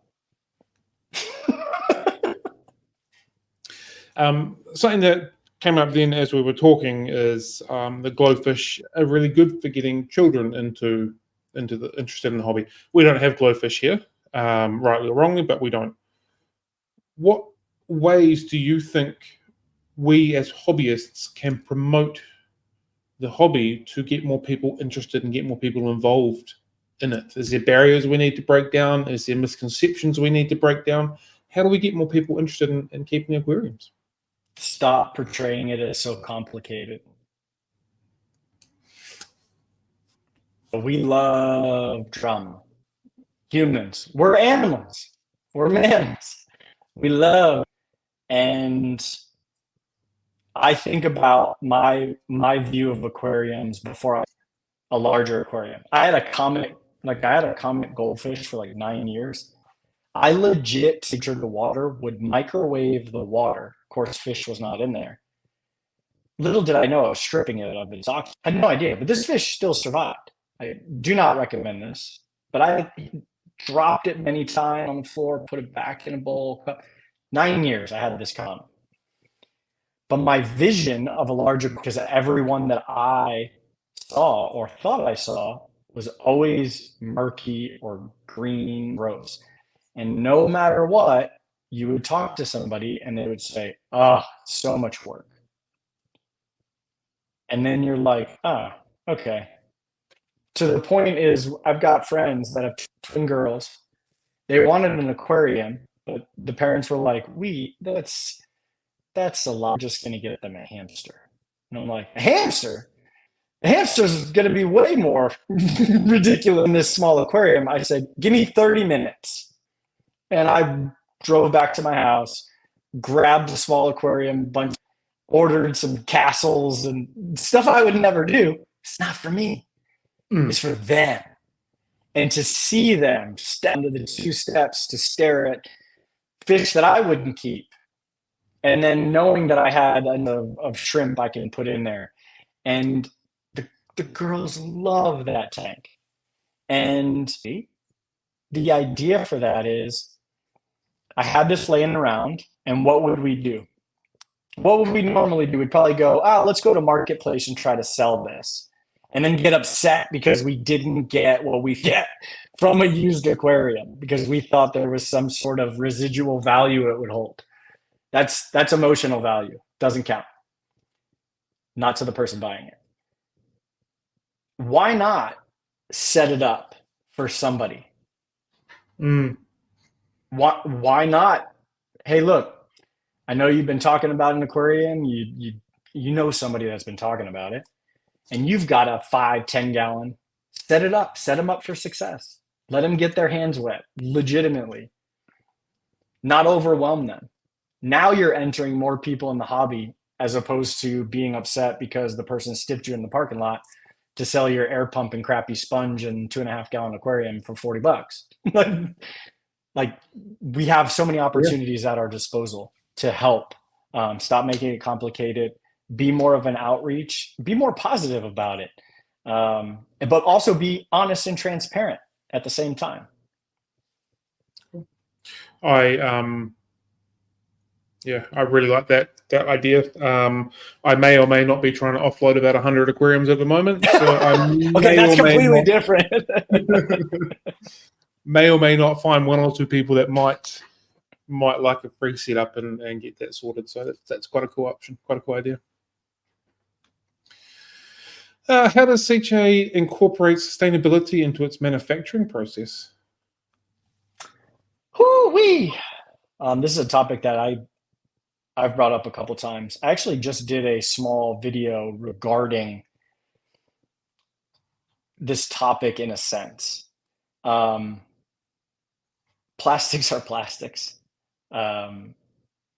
Creating a new, this is like a thin iced over lake I'm walking on right now. When you think about sustainability, this is an opinion first. When you think about sustainability, and I look at, for instance, let's use the turtle and the straw, right? Because that was a global meltdown. Did it hit New Zealand? I'm sure it hit New Zealand. Yeah. So regardless of feelings, when I think about that, there was a straw in the ocean and it made it to that turtle, into their nostril. Okay. I'm not saying that it did or did not happen. It's a massive ocean. It's a little straw. It's a little nostril. But it happened. The picture showed that it happened, right? We don't know what happened before, whatever the case is. If we were looking at sustainability from an opinion perspective, just get rid of straws. Just get rid of them. Okay? Because what we then did was create different manufacturing for the same outcome, but creating a footprint that is not in the direction that we were looking for. So then we got what? Silicone straws. We got metal.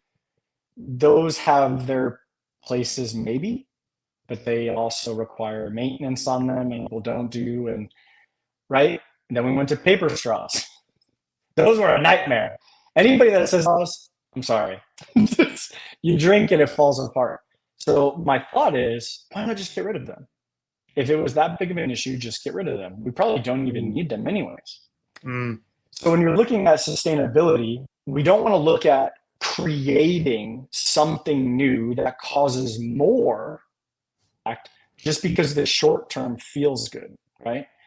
So what we've always talked about was we're manufacturing products out of plastic, but we don't want to use less plastic if it's going to cause the product less reliable, right?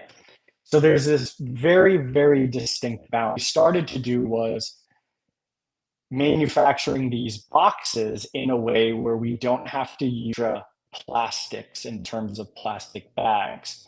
And instead of, this is what I love about SICCE. You have this product and the mini skin. It's got the venturi, the nozzle. This is going to be the same venturi that's on the other product. So we don't have to have more of something in differences to achieve that same thing. We're manufacturing in the sense of, okay, this will work on this, and this. So we don't have to make another mold. We don't need more raw material. We don't need that. And now we'll attach it this way or put it at the bottom of the box, and we won't use a machine to then put it in a little plastic baggie that you're going to tear and toss out anyways. If you open our shark skimmer box, actually, I have one here. This is how you could tell I do videos and stuff. So when you open the box is actually designed to hold the product in properly. So we don't have plastics holding anything in. Ooh, there you go. Cool. So when I picked up that box, you didn't hear that. I pick up the box, everything is secured.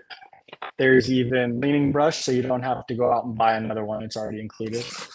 But another great thing is, you know, when you get with magnets and they put that plastic gasket, we're now using cardboard from the rest of the boxes.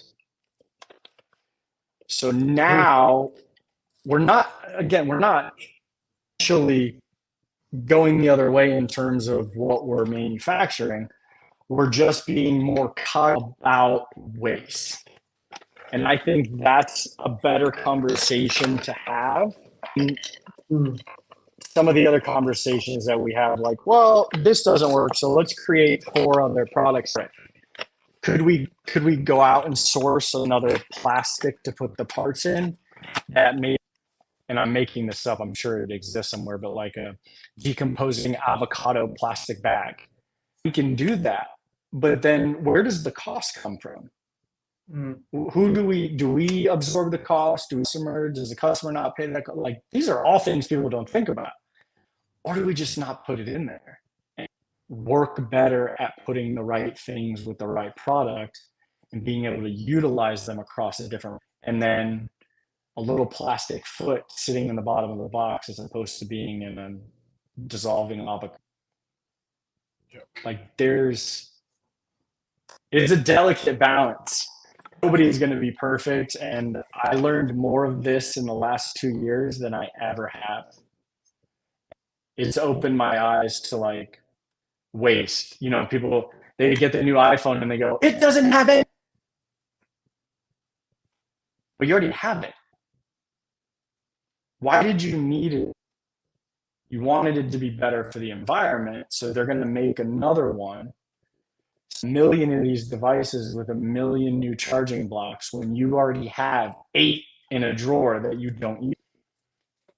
So there has to be this balance between how we receive it, and then ultimately what is the end goal, right? And nobody wants the environment to go bad.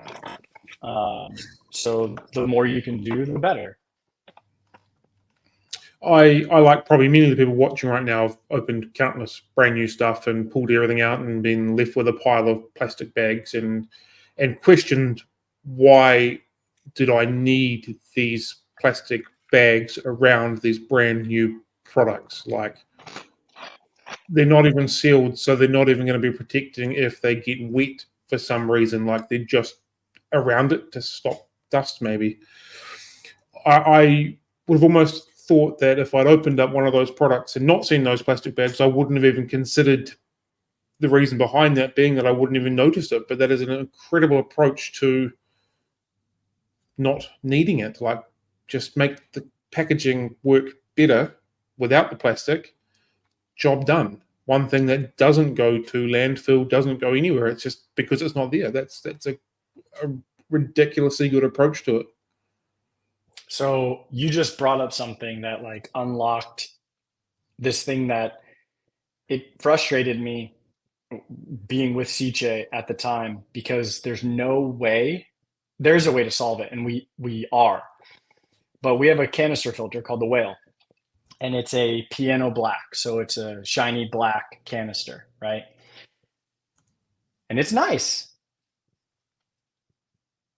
We had it in a bag, and we took it out of the bag, and then people would receive it, and it would have some like swirls on it on the piano black, because you can't keep piano black perfect.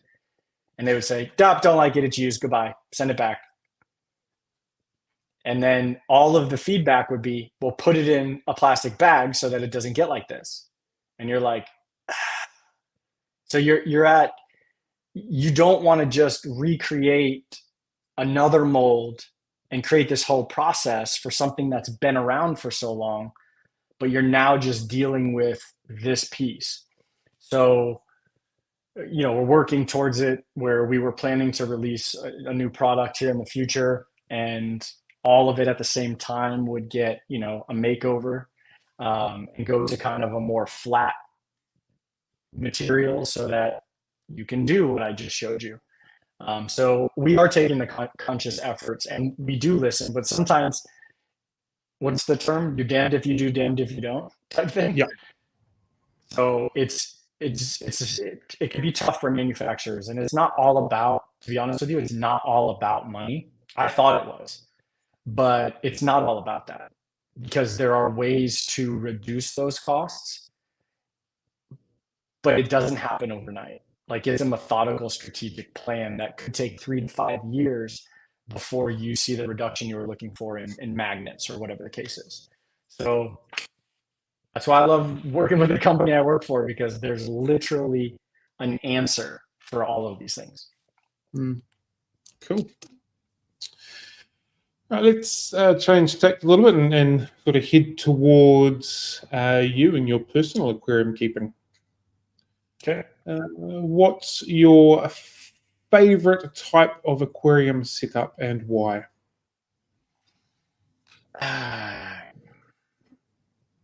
I've kind of gotten to this point where I like to create. I'm going to use the word biotope, but I don't think we understand truly what it is. A biotope is an actual representation and replication of that environment using the same products, so wood, stone, sand, that you would find in that environment. I like to create a faux biotope because I don't think I need to go out and source all of these things. So I try to replicate it as possible. But there's nothing, to me, more relaxing and beautiful than seeing even just a single species aquarium move in the way they would in the wild, or that you had visioned in your head. To the point where you can even take, the bottom, middle, and top swimmers in some lake or a river area where you have wood and open water swimmers, and to see them all interact and defend territory, like, there is nothing better, in my personal opinion, than viewing that. But I've also seen some crazy kaleidoscope aquariums where there's like one thing for in there. I see a pleco, I see a discus, I see an angelfish, I see, a clown loach, and it doesn't make any sense. And there's a single neon tetra that, you're like, how is any of this? But it did. And that person is happy and they love their, but I like what I like. I think we had a guest really, really early on of doing this podcast live stream thing, and they basically coined the term for like a biotope that's not as like a natural aquarium. So you're replicating as much as you possibly can, but it doesn't necessarily mean that these wood, rocks, plants, whatever, all kind of from the same environment, but they could live in the same environment as a natural style aquarium. And because we're very limited here in New Zealand to have all the from this point, that's kind of where I'm at with them as well, like trying to mimic this most natural possible environment for them, but kind of do the best with the resources that you have on hand for it. Yeah. You can go back to any one of my aquarium, the rock is fake, and you'd never know. Yeah. There's so much you can create. I guess where I'll, in my personal keeping of aquariums and my turtles and all that, is I look at whatever animal that I'm going to bring into my space has to eat the food that I have, the food source that I have for my other animals. Animal cannot do that, then as much as I want to keep that animal, I won't keep it. I don't want to create more work for myself and then, stress and anxiety trying to figure out all this stuff. If it ain't eating earthworms or pellets or wingless fruit flies, not exist inside my fish room, or will exist. Fair enough. What would a dream aquarium design look like for you? I don't know. I've kind of everything I envisioned so far that I've been able to create. If I had the space, which I did, but I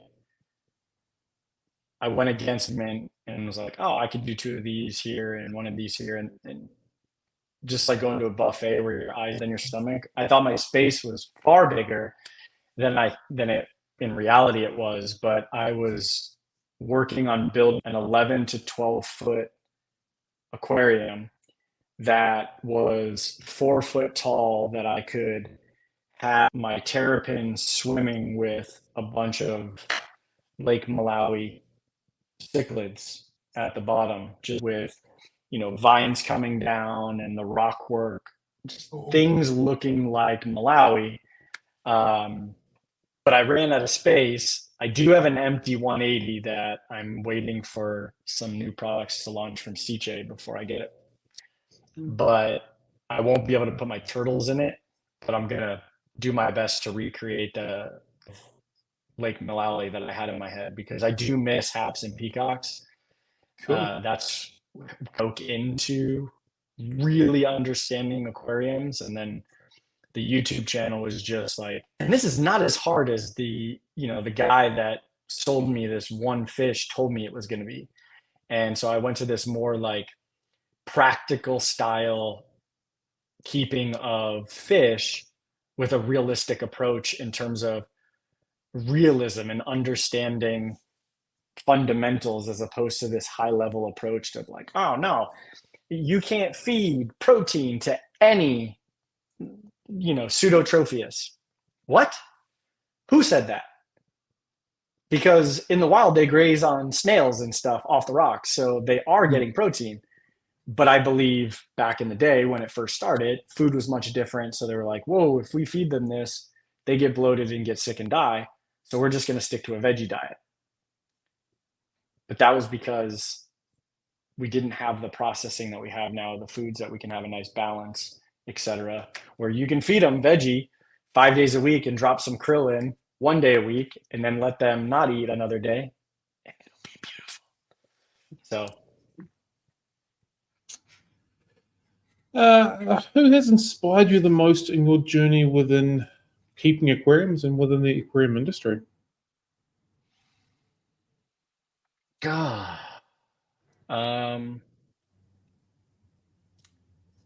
Inspired me to keep aquariums.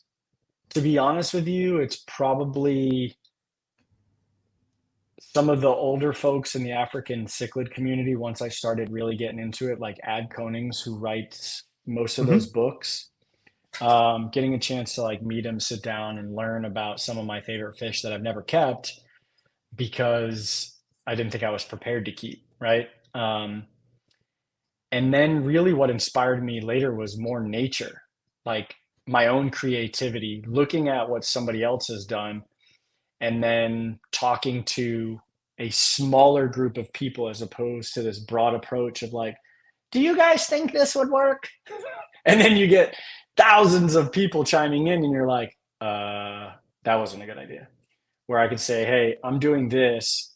I have a reptile person where I reach out and say, does this reptile work? Based on everything I read, yes, but in captivity, you've done this. Will the fish wise, will this aquarium hold this engineered wise? Like, I have somebody that I will talk to that I trust, even if they're not a professional in it. I trust their recommendation. So I would say that it's more of like a team effort after nature, because I'll see an article somewhere and be like, God, that's beautiful. And then research the living crap out of it, and then go to a core group of people to see if it's possible to keep. But if I'm selecting people that inspire me to keep aquariums, I think it's just the hobby as itself. Like, there's so much diversity in people, backgrounds, cultures, you name it. And then in the ways they keep fish, and just the passion that I have. That I think inspires me the most, because it's like you said, it's a glass box, which I've got a unit that I tried to scoop up and Instagram and all this, and I called it glass box therapy, because ultimately therapy, it's scientifically proven to reduce heart rate, things like that. I'm not saying it's going to save your life, but it's got some benefits for your health. And if the approach for me has essentially at its core, aquariums have saved my life, because I was not suicidal, um, but I was severely depressed. I have, still have PTSD based on the definition of it. Um, but through having aquariums, I'm able to manage and be a far better person to myself first than, my family. And then my family comes into that. And then to be able to work in what I'm already passionate about with a company that's just as passionate doing the things, it's like having the perfect cake. Every layer is just right. And I'm very grateful, and I don't take it for granted. Cool. Fantastic. What do you think the future? Where do you think the future of the aquarium industry is heading? I don't know. I think we're kind of at like this. I mean, in saltwater, it's kind of at a plateau with coral, because there's not as much diversity when it comes to coral as there is fish overall in freshwater. Um, Diversity in fish in saltwater. So most people can't keep the size of an aquarium that they could keep just one saltwater fish. So I don't want to say we're at a plateau, but I think I can see us getting better at how we do things. And this happens all the time with aquariums. You'll see nano tanks, woo, and then you'll see, big tanks, woo. There's this African cichlids. No, it's planet tanks. No, it's shrimp. No, it's betas. We do this cycle, and there's no real specific, I don't know, strategy that it has, because it kind of just does one of these. But there's always some sort of trend, and as long as there's social media now infusing it, my hopes is, and I guess it's not even hope because it's happening, we just don't see it. We don't see everybody that keeps aquariums. For sure. Like, there's so many people that keep aquariums that we have no idea about. They don't even care about YouTube. They don't care about Facebook, Instagram. They just keep their fish. So to see more and more people keep aquariums is crazy. A statistic that I just saw like a few months ago in America, this just shows perspective. In America, there are 2 million people that keep horses. Okay. There are also 2 million people that keep saltwater aquariums. Wow. That's baffling. Now, I won't even get on freshwater because it's not fair. Freshwater is just so much bigger. But just looking at that perspective, there's always room to grow, but it's in the manner of which we grow. So saltwater will be its own course, because you want to talk about sustainability, aquaculturing, things like that. That's a topic for scientists. And to be honest with you, I don't think nobody has a solution. So I think everybody just has to understand that there has to be an agreement of what should and shouldn't be done, so to speak. But for freshwater, we've been around much longer. We've had a lot of these issues. Certain states in the US, you can keep certain things where you can't keep it in the state next to you. Places like New Zealand, you're restricted on a lot of stuff. So I think if we start becoming better at how we aquaculture these fish, we figure out how to run our businesses more properly as local fish store owners, and I think we have lots of room to grow from every aspect of it. To be honest with you, it's just, do we want to? If there's one piece of advice you could give to every hobbyist, what would it be? Just because thing doesn't mean it's attainable. You see a cool picture, somebody aquas the most magnificent scape that you've ever seen in your entire life. Second, think that, yeah, I can replicate that. And the reason why I say is 9 times out of 10, you're going to be let down. The amount of work that would either go into maintaining that look, knowing that it was only set up for X amount of time and then taken down anyways after a competition, it's yourself up for failure every single time, trying to achieve the same thing somebody else has. And that's life. The idea is whatever excites you, if you're doing it with the right intentions, set up an aquarium, who cares if it doesn't look like the person from YouTube? Who cares? If you, that's your piece of liquid art, right? That's what you created. Look at it from that perspective. And I think too many times we get caught up in like designing or creating to show it off. What the frick? Don't worry about that. Worry about you, because you're the one that's got to look at that. So if you're doing it, you enjoy it, then that's all that matters. But don't try to achieve something just because it has done it, because you don't know the amount of work or money that possibly went into that to run down that road ever. Well, I feel like we've got a little bit of spirit animal going on at the moment, because that's, if you're keeping it in your house and you're enjoying it, that is all that matters. There's a lot of things you've sort of mentioned that just align with a lot of my thoughts and theories on what you do with your aquarium, so to speak. So yeah, cool. That's brought us to the end of our structured questions. We like to end our streams with something we call a quick school of six, which is 6 short answer questions. They're not meant to put you on the spot, but every now and then they do. So my first question is, in a coin toss, do you call heads or tails? Tails. Tails never fails. Are you a tea or a coffee drinker? I'm a coffee drinker. Cool. Are we alone in the universe? No. Cool.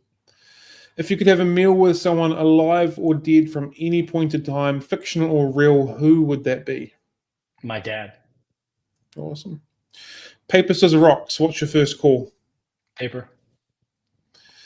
What's your unicorn fish? Whether that to see it in the wild, keep it, spawn it, take photos of. What's the one fish that's eluded you or you want to be around? I want to see the blue whale in person, but to keep, probably the Petrochromis red. It's not from Bulu Point, by the way, so that's why I said red. And my last question, which makes 7, not 6, is where can people find you? Anywhere. Instagram, Facebook, jwyl07, JYWIL07 on Instagram. You could probably type that in Facebook and find me. I do have a YouTube channel. There hasn't been anything done in about 6 months in terms of long form content. But that's Jay Wilson, Jay, and then Wilson, common spelling. And then I'm behind SICCE. So anything you see as far as SICCE or SICCE group on social media, if you have questions, comments, concerns, you can easily reach out there. And I am so approachable that if you see me, I encourage you to come say hi. That's how I thrive. Fantastic. Thank you very much for your time today. It's been greatly appreciated. I know earlier you said you only had about an hour, but we've pushed over the 2-hour mark. So yeah, thank you very much. It's been fantastic. So thank you for being with us, and thank you everybody who has been watching as well. It's been a great day. I hope you enjoy your evening or afternoon or your morning, wherever it is that you happen to be. Have a good one, team. Happy fish keeping, and catch you later. Follow the whale. Have a good one.